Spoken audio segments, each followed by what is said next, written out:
नमस्कार, the news प्लसच्या बातमीपत्रात मी राजेंद्र पंडित आपल्या सर्वांचं हार्दिक स्वागत करतो.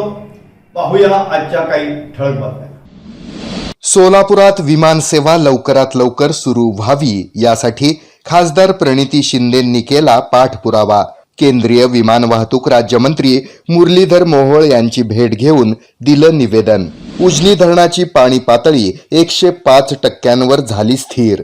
धरण काठावरील ढोकरी इथं तहसीलदारांच्या हस्ते करण्यात आली जलाशयाची पूजा. प्रवाशांच्या वाढत्या तक्रारींवर तोडगा काढत मध्य रेल्वेच्या प्रशासनानं केली घोषणा.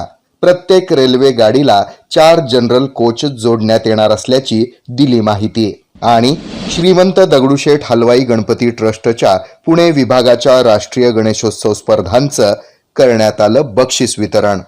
12,65,000 रुपयांची देण्यात आली बक्षिसं.